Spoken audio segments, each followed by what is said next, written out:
बंधु माने आजिर एही कार्यक्रम को आपण मानक स्वागत।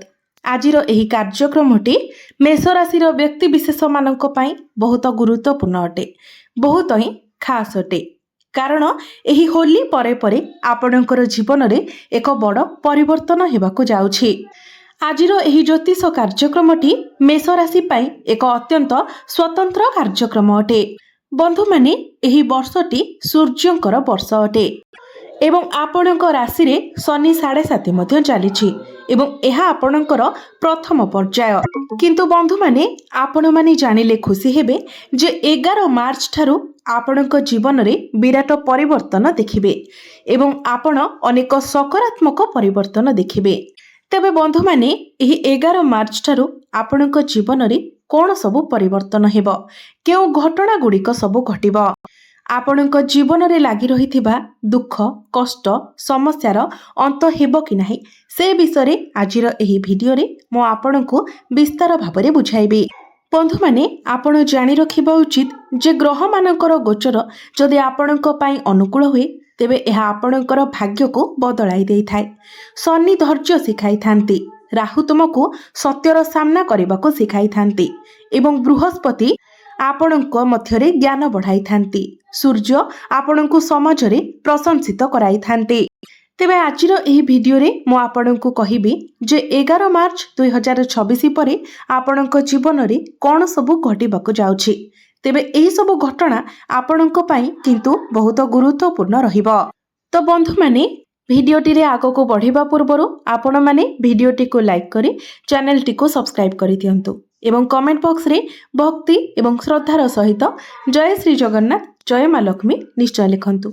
तो बंधु माने आजिर एही कार्यक्रमटी आपणकर जन्म राशि तथा चंद्र राशि उपरे आधारित अटे एवं राशि चक्रर 12 गोटी राशि मध्यरु प्रथम राशि हेउछि मेष राशि एवं मेष राशि राष्ट्राधिपति हेउछंती मंगल। बंधु माने मने रखंतु समय बदलिले केवल परिस्थिति नुहे बरं उद्देश्य मध्य बदली जाए। तेबे दीर्घ 12 वर्ष परे आपणक राशि रे एही संजोग घटिबाकु जाउछि। कारण देवता मानकर गुरु देवगुरु बृहस्पति ज्योतिष शास्त्र रे जाहाकु सबुठारु अधिक दायित्ववान ग्रह बोली माना जाए एवं मु आपणको पूर्वरु कहिथिली जे बृहस्पति हेउछंती मार्गदर्शक ग्रह जे कि 12 वर्ष परे आपणकर चतुर्थ भावरे उच्चस्थ हेबाकु जाउछंती। तेबे बंधु माने बृहस्पति जेतेबेले आपणकर चतुर्थ भावरे उच्चस्थ हेबे सेतेबेले बृहस्पतिंकर दृष्टि शनिको उपरे पड़िबो जहा पूर्वरु नथिला। तो एठारे बृहस्पतिंकर नवम दृष्टि शनिको उपरे रहिबो। बृहस्पतिंकर दृष्टि को अमृत बोली माना जाई थाए। आपण माने निश्चित भावरे जानନ୍ତି जे शनि हेउछंती पाप ग्रह, शनि हेउछंती कर्म फलर दाता न्यायदाता। जदि शनि आपणको कोनोसी अशुभ फलाफल देउछंती तेबे एहा आपणकर पाद संबंधी समस्या सृष्टि करि थाए। आपणकर गोड़ संबंधी समस्यार जदि आपण सम्मुखीन हेउछंती पादरे जंत्रणा अनुभव करूछंती तेबे आपण बुझी जिबा उचित जे आपणको कुंडली रे शनिकर स्थिति ठीक नाही। आपण परिश्रम करूथिबे किंतु आपणकर परिश्रमर श्रेय अन्य केही नेउथिबे। आपणकर मन को अनेक किछि आइडिया आसीबो किंतु ताहाको आपण कार्य रे परिणत करि परिबे नाही। आपणकर बाणी उपरे नियंत्रण रहिबो नाही। आपणकर परिवार रे वाद विवाद लागि रहिबो। आपण जाहाको निजर बोली भाबुतिले से आपणक सहित विश्वासघातकता करिबो। शनि 7.5 समय आपणको एई सब समस्यार सम्मुखीन हेबाको पड़िबो। किंतु जेतेबेले शनिको उपरे बृहस्पतिंकर दृष्टि पड़िबो तो सेही ग्रह आपणक पई सौभाग्यवान होइजिबो कारण ताहा बृहस्पतिंकर शुभ दृष्टि।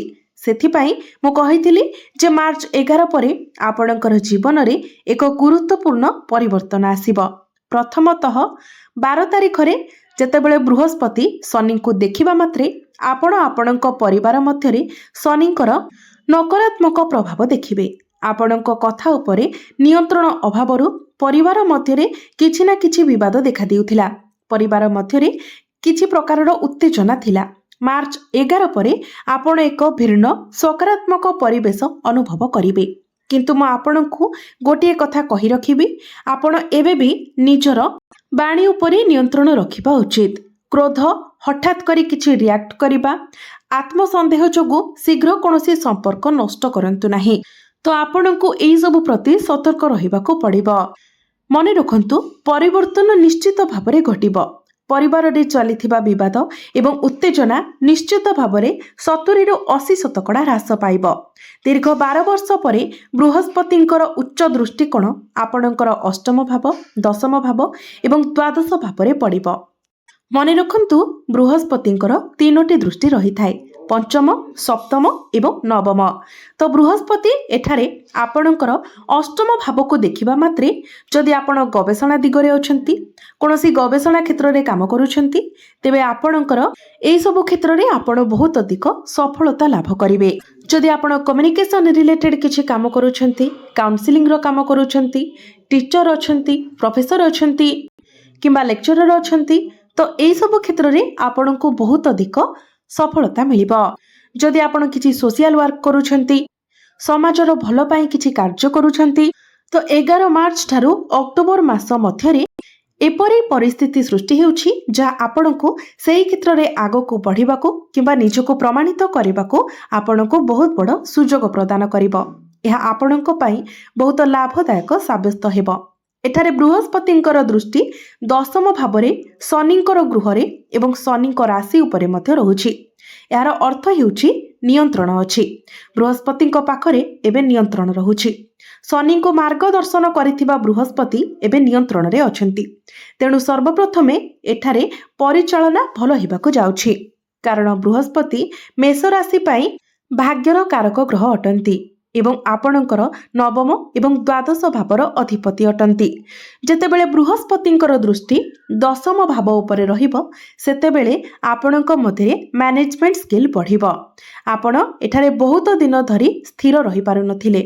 आपणक मध्यरे एकाग्रता रहु नथिला, स्टेबिलिटी रहु नथिला। आपणकर क्यारियर रे स्टेबिलिटी आसु नथिला। आपण निजको स्थिर रखि पारु नथिले।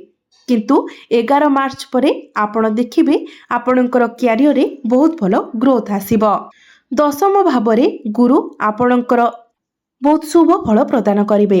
अर्थात आपणकर दशम भावरे गुरुंकर दृष्टि रहुतिबा हेतु गुरु एठारे आपणको अत्यंत शुभ फल प्रदान करिवे। बृहस्पति बक्रीरु मार्की मध्य होइछिबे। तो जदि आपण चलित वर्ष जून रु कोनोसी शुभ कार्य, कोनोसी प्रमुख कार्य करबाकू योजना करुथिले, तो सेथिरे आपण सफल हेबे, कारण बृहस्पति जून मासरे उच्चावस्थारे रहिबे। तेबे बृहस्पति मार्च 11 तारिख रे मार्गी होइजिबे, किंतु एही स्थान रे बृहस्पति चतुर्थ भावरे मध्य उच्चरे रहिबे। तो आपण निश्चित भावरे मार्च 11 परठारु आपणकर जीवन रे एक बहुत बड़ परिवर्तन देखिबाको पाइबे। जदि आपण अनेक दिन धरी किछि जिनिस किनिबाकू चाहुथिले किंबा बिकिबाकू चाहुथिले किंबा कोनोसी प्रॉपर्टी रे आपण डील करिबाकू चाहुथिले, किछि जानवाहन किनिबा पई चाहुथिले, तो आपणकर सेही सब इच्छा 11 मार्च परे निश्चित भावरे पूर्ण हेबो। एवं एई सब क्षेत्र रे जदि आपण किछि स्टेप नेबाकू चाहुथिले तो आपण ताहा नै पारिबे। एबे आसंतु जानिबा शनि 7.5 विषय। तो बंधु माने शनि को कर्मफल दाता बोली कहा जाय थाए, न्यायर देवता बोली कहा जाय थाए। तो शनि तुमर द्वादश भावरे रही शनि 7.5 आरंभ करिसंती। यह आपणकर प्रथम पर्याय। जदि आपणकर जन्म कुंडली रे शनि खराब स्थिति रे थांती, तो यार अर्थ हेउची आपण निजर पूर्व जन्म रे किछि ना किछि खराब कर्म करिसंती एवं सेही आधार रे ही आपणकर कुंडली रे शनि खराब स्थिति रे रहिसंती। किंतु जदि आपणकर जन्म कुंडली रे शनि भल स्थिति रे अछंती, तो यार अर्थ हेउची पूर्व जन्म रे आपण भल कार्य करिसंती। तेबे शनि मध्य एपरि ग्रह अटंती जे कि रंक को राजा रे एवं राजा को रंक रे परिणत करि देई थांती। शनि 7.5 समय आपण को आपणक कर्मर फल प्राप्ति होई थाए। तो वर्तमान जेहेतु आपणकर द्वादश भावरे शनि गोचर करूछंती, तो शनि आपण को विदेश यात्रा एवं दूर यात्रार लाभ दे पारंती। जदि शनि आपणक कुंडली रे भल स्थिति रे अछंती, तो एठारे शनि आपण को अनेक शुभ फल प्रदान करिवे। किंतु एहार विपरीत जदि शनि आपणक कुंडली रे खराब स्थिति रे अछंती, तो आपणकर खर्च रे वृद्धि हेबो, अनावश्यक खर्च वृद्धि पाइबो। आपण आपणकर गोड़ रे जंत्रणा अनुभव करि पारंती। दांत समस्या, गला संबंधी समस्या, पेट संबंधी समस्या आपणकर देखा दे पारे। किंतु मु आपनकु जहा कहिथिली ताहा हेउची जे शनिक उपरे बृहस्पतिंकर दृष्टि निश्चित भाବରେ आपणकु अक्टोबर मास पूर्व ही किछि गुरुत्वपूर्ण कार्य सफलता प्रदान करिबो। जदि आपणक पाखरे चाकरी नाही तो आपणकु चाकरी मिलिबार बहुत अधिक संभावना रहुछि। जदि आपण दीर्घ समय धरी उच्च शिक्षा ग्रहण करने विषय चिंता करुथिले तेबे बृहस्पति आपणकर नवम भावर अधिपति अटंती। तेणु नवम भावर अधिपति होइथिबा कारणरू बृहस्पति जेहेतु उच्चावस्थार अछंती तेणु आपणकु उच्च शिक्षा पाई बहुत भल सुजोग मिलिबार संभावना रहुछि। जदि आपण निज परिवार विषय किछि चिंता करूछंती किंबा आपण विवाहित अटंती तेबे यह आपणकु अधिक शुभ फल प्रदान करिबो। एही समयटी आपणकर फैमिली प्लानिंग पाई बहुत भल रहिबो।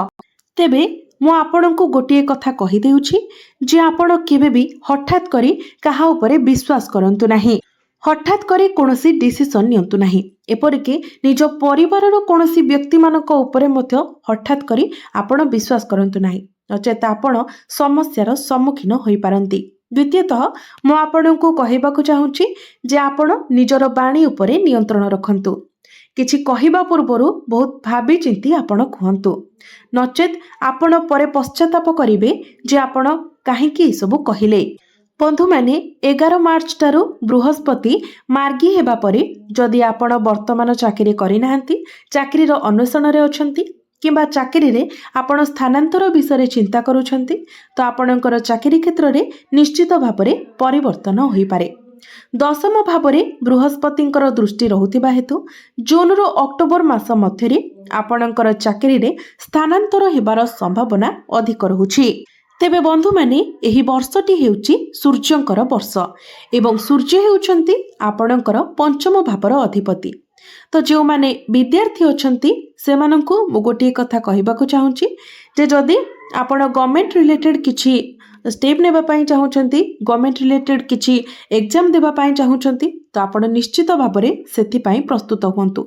कारण आपणकर शिक्षा क्षेत्र रे आपणकु बहुत बड़ सफलता मिलिबाकु जाउछि। एही वर्षटी सूर्यंकर वर्ष अटे। सूर्य आपणकर पंचम भावर अधिपति। तो आपणक जीवन रे आपणकर शिक्षा क्षेत्र पाई काहाठारु किछि समर्थन मध्य पाई पारंती। आपणकर शिक्षा पाई 11 मार्च परठारु समय बहुत भल रहुछि। तो निश्चित भाବରେ आपणक जीवन रे एक बहुत बड़ परिवर्तन आसीबाकु जाउछि। अनेक क्षेत्र रे आपणको सफलता मिलिबाकु जाउछि। किंतु जेहेतु आपणकर शनि 7.5 चलुछि तो शनिंकर अशुभत्व को कम करिबा पाई एवं शुभत्व को वृद्धि करिबा पाई आपण प्रत्येक दिन हनुमान चालीसार पाठ करंतु। प्रत्येक दिन मंगलंकर बीज मंत्र 108 थर जप करंतु एवं प्रत्येक दिन आपण ओम नमः शिवाय मंत्र 108 थर जप करंतु। प्रत्येक दिन आपण उदित सूर्य को तंबा पात्र रे चढ़ार्घ्य अर्पण करंतु। तो बंधु माने आपणकर जीवन मंगलमय हो, यह ही ईश्वरंक निकटरे मोर प्रार्थना। धन्यवाद।